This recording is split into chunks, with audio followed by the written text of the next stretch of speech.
Hi, folks, and welcome to 9 Rules of Comma Usage. And I am Mr. Kleesner, and I am presenting a little information about comma usage.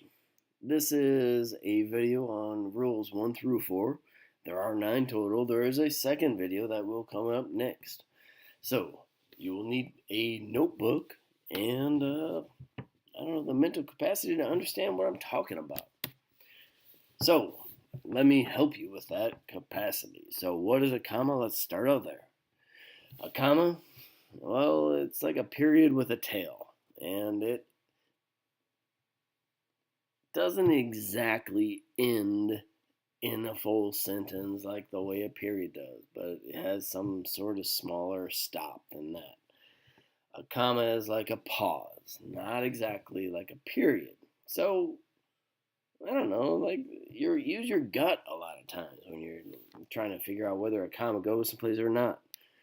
But oftentimes your gut is wrong, and oftentimes your gut is right. So let's try to figure out what the heck is right and wrong. So this presentation is trying to help you figure that out. During this presentation, we're going to be looking at different rules that use vocabulary and sometimes new and weird and odd vocabulary that I need you to know. So, clause, conjunction, adverb, coordinate are some of those words that you need to figure out. So, as you go through this video, please take notes on the words in the box as well as the words directly below the box.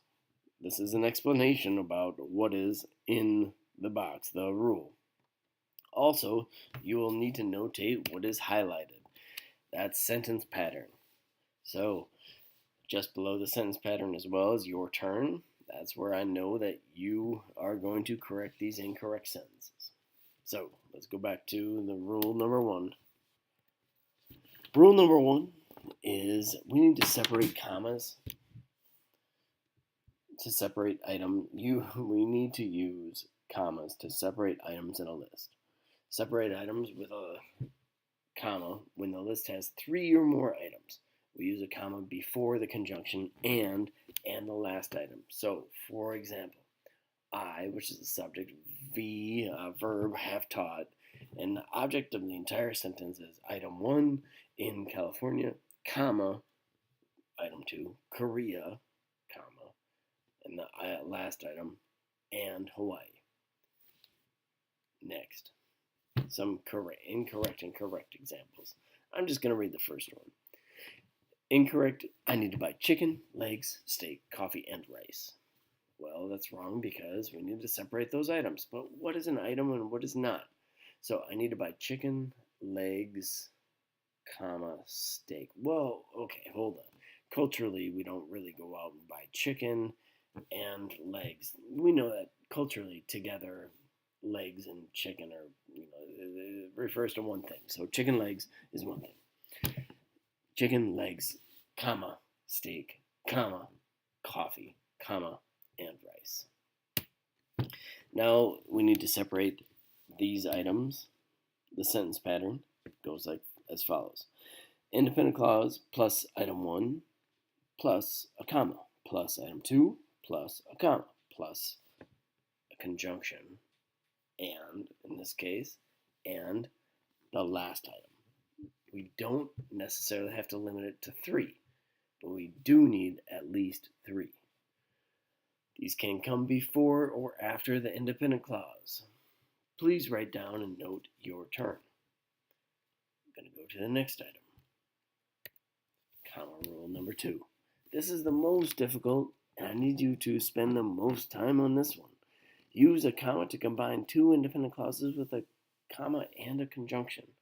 Now, as the vocabulary page talked about, an independent clause is a complete sentence with a subject and a verb, like I love hammers. Okay, I and love is the subject and the verb.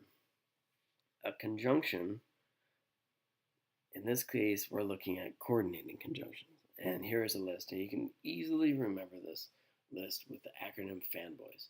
For and nor, but, or, yet, and so. Please memorize the acronym list FANBOYS. To begin to apply this rule correctly, you first need two complete sentences that share a related topic. For example, the first independent clause is Moo interviewed at High Tech. Moo is a person, and interviewed is the topic. The second independent clause is Moo, which is a similar subject, and not hired is the topic. So interviewed and hired, they have the same topic about getting jobs. So both involve the same things. We can combine them. Moo interviewed at High Tech, but Moo was not hired. And we chose an appropriate conjunction, a coordinating conjunction that made sense for our sentence because Moo is really good. And if you don't know Moo, she should be hired. And that's why I chose the word but. So the form is independent clause, but, independent clause. If you need some more help, well, let's check this out. Haku is a great player, he will play in college. We're missing the coordinating conjunction. Number 2, TV is a great tool, but for laziness, but elephants can't fly. Number 2, well, TV and elephants are totally different subjects. Number 3, Brenda and Ken ate burgers and went to the game. Well, the second independent clause is missing a subject. We need to put in they or something like that. So the correct example, Keone and I went to Krusty Taste, and we ate stiff pancakes. That's disgusting. Here's a sentence pattern. You got to note everything on this page. The sentence pattern, independent clause, plus one of the following, plus a comma, for, and, nor, but, or, yet, and so, plus an independent clause. So, in your turn, you must combine independent clause 1.1 and independent clause 1.2. Then, combine independent clause 2.1 and independent clause 2.2. Choose the correct, or, well, not the correct, there's more than one correct, because any of the coordinating conjunctions can make sense depending on the context, but do your best to figure out what makes sense for these sentences. Let's look at comma rule number 3. Use a comma to separate a dependent clause that is before an independent clause. Well, we know that an independent clause makes sense on its own, and a dependent clause needs an independent clause to make sense. All right, well, we do not want to separate an independent clause that is before a dependent clause with a comma. We don't do that. It's the other way around. So, 2 correct examples would be when freshmen get older, they will be able to drive. If I walk up to you and I say, when freshmen get older, you're looking at me like I'm crazy. I need to follow that up with an independent clause to make sense, because dependent clauses don't stand to make sense on their own. We need a independent clause. So they will be able to drive. So now it makes sense because you were bullying a kid. If I say that when you're down the hall and I see you doing that and you're bullying a kid, and I'll say, hey, don't do that. They're going to be able to drive later. They'll run you over, kid. Stop being mean. All right, here's another example. In the morning when I wake and feel ready to live my best life. That is a giant, one huge and beautiful dependent clause. We need an independent clause. Instead of that period, I need to replace that with a comma and say, I go to Baldwin High School. Okay. Right in here. Second example, I jumped off the bridge is a independent clause. Well, that makes complete sense, and then I put the word comma in them because even this is totally incorrect because there's a dependent clause after an independent clause and it has a comma, and that's not the rule. Because I was young and dumb, we need to take this section from because all the way to dumb and throw that in front. And then it makes sense, and then the comma rule applies, and we separate the two with a comma. While you were sleeping, someone walked past the window. Oh my gosh, did you hear that pause? It's almost magical. While you were sleeping, comma, Someone walked past the window. That's where you put it. Where it sounds like you should put it, use your gut and put it. Even though I did poorly, I passed the class. If you don't think about her, comma, then she stops existing. Magical. This is an if-then clause. Well, you don't always need the word then, but if you don't think about her, if your sentence starts with the word if you like purple, then you like hearts. Okay, I don't know. If you like blank, then you like blank. If and then sentences go together, you're always going to need a comma. The third correct example, when I surf, I stop thinking about you. Absolutely true. Here's the sentence pattern, note it. And that's a dependent clause followed with a comma and followed with a complete sentence.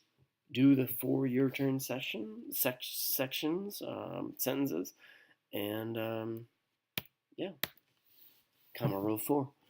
Use a comma to separate before and after or after. In a positive from a clause. And a positive provides extra information that helps to identify or define a word or phrase that can be taken out of a sentence and the sentence still makes sense. And a positive is helpful but is not essential.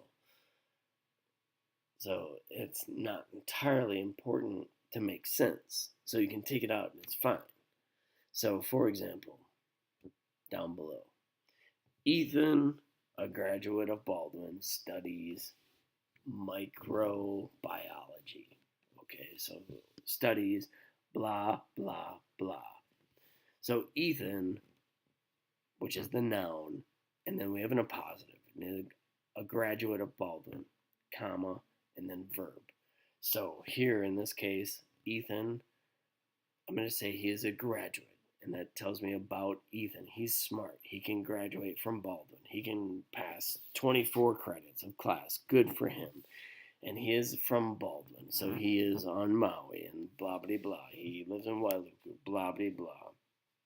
I'm giving details about this kid, Ethan. And then I'm going to put another comma. So I can take everything from a graduate to Baldwin.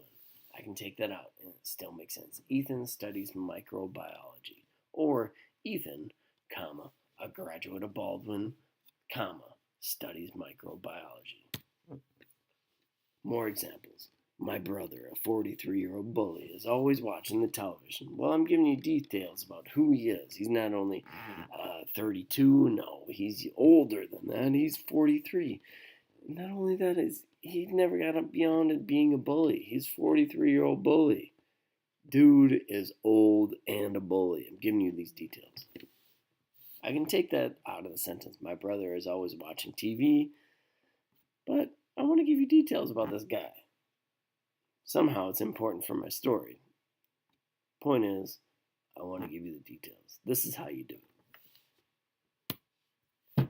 Here's the sentence pattern.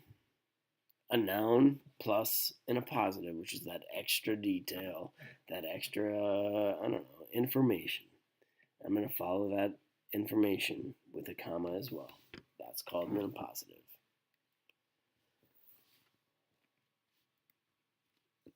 That's it for comma rule 1 through 4. You just saw a little snapshot of rule number 5. Rule number 5 will come up later. Check those out, and I'll see you again. Peace out, Girl Scout.